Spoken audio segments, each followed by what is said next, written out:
Hello everyone, my name is Jonathan. I've created the mobile teaching assistant. So, did you know that 93% of teachers say that they are either highly stressed or that they cannot cope with their stress? This is a really big issue because studies correlate teacher stress with worse student performance. So it is important for us to lower the stress level of teachers. And so what makes a teacher so stressed? So a teacher in a given week needs to teach, which can take up to 25 hours per week, and then the next thing down is to grade assessments, which can take another 10 hours. So I thought, well, how can we reduce the amount of time that a teacher needs to grade assessments?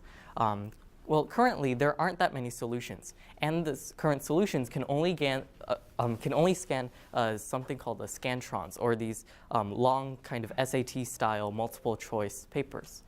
And many of them also require expensive equipment. So my goal is to reduce the teacher stress by automating short answer grading, and then this will ultimately improve student performance. Okay, so I thought to myself, how can I best do this?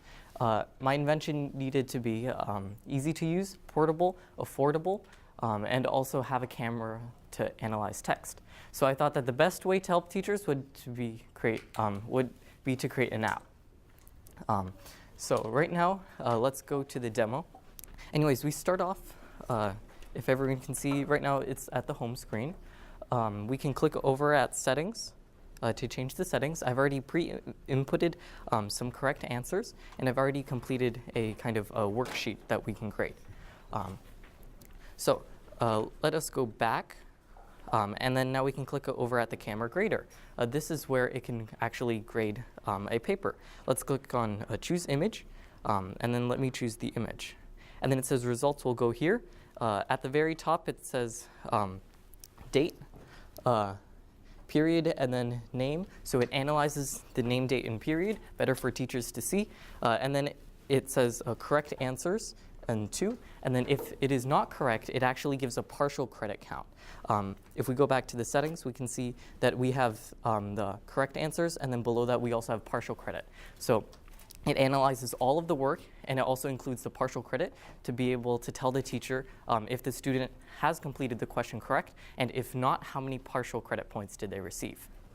Okay. So my invention actually uses machine learning, and a lot of people might ask, what exactly is machine learning? Machine learning is the act of training a computer to create something called a model. And then using this model, it can predict future inputs and outputs. So in my case, I'm using something called classification.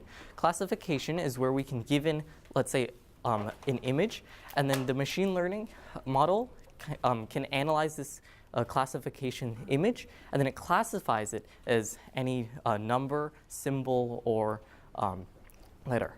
We start off at the home. You can go over to the settings, and we can also come back to the camera grader.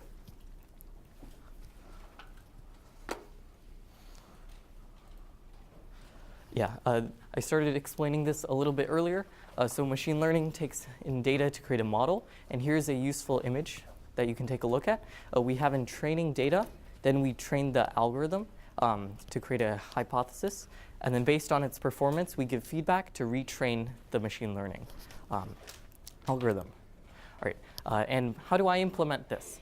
We start off with data feeding, where we break down these images into tiny little blocks. Then we can feed these blocks into the algorithm where the data is processed. I'm using something called ML Kit provided by Google to be able to analyze this using something called an API. Then based on the output, I can break up the next images into small blocks, and then I process the images. My code is written in Swift. It's coded in something called Xcode, and it's made for iOS devices, like, for example, iPhones. And a really neat thing about apps is that all that is needed to release it is $99 for an App Store account, and then a little bit of advertising. But the cost for releasing it is the same for one person as it is for 1 million people. And I would most likely release it with a paid and free version. with the paid version having more features like mass grading, where you can submit 100 images and then have an ability to export into Excel. And in the future, I would like to also I'm creating some Python machine learning models because the current machine learning models, they're designed more for text written by a computer, not for handwriting. So I would like to be able to identify messy handwriting better, which I'm currently developing in Python, and I would like to move that into Xcode and also allow kind of like mass grading. All right. So in summary, my invention solves a really big problem of having teachers being stressed out, and so this is designed to improve student performance. All right, thank you.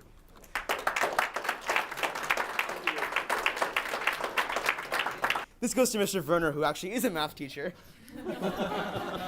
So Jonathan, I want to start out by saying I appreciate you taking on this challenge because it is an important, it does take a lot of time for teachers. And I think your ideas about how to take it on, especially from the technical side, are really thoughtful. I have concerns though. And my chief concerns are, at a glance, and you can tell me if I'm incorrect on this, it seems like this app would be quite effective for very short answer type questions, where you're just looking for a word or two.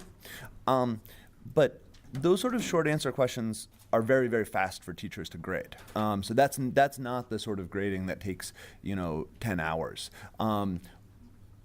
If you could find something that could thoughtfully grade an essay or thoughtfully grade a mathematical proof, that would be to me where the real impact would be in terms of the time that it takes teachers to grade. So I'm wondering, how strong is the machine learning? What level of question can it take on? If it's only relatively short answers, that might not be particularly impactful. Also, how much do teachers need to program in order for it to work? So if you need to program in lots of different possible answers, that would require different amounts of partial credit. That might sort of counterbalance some of the speed that you get back from that. So I'm curious to hear you speak to all of those comments. For your second point, it can kind of take away spaces or those kinds of issues. It can also, right now, it changes. So if it's close enough as the image, because there are some, it might not be like 100% accurate, but it does look at how accurate it is, and then if it's close enough, then it does grade either correct or not. So kind of like camera issues, if the camera's not that good, it generally still works. And then one of the points for grading short answer issues, problems, is that when you grade those, it can either be yes or no, but then there's also partial credit. So my invention is designed to help with partial credit grading too, to limit the teacher to only grade those long open response questions. All right. What kinds of things does it work for right now? Does it work right now? The question was, what kind of things does it work for right now, Jonathin? Like, can you give a couple of examples? I mean, other than multiple choice questions. So examples for that. So my demonstration showed in kind of short answer response. So that's currently what it's designed for.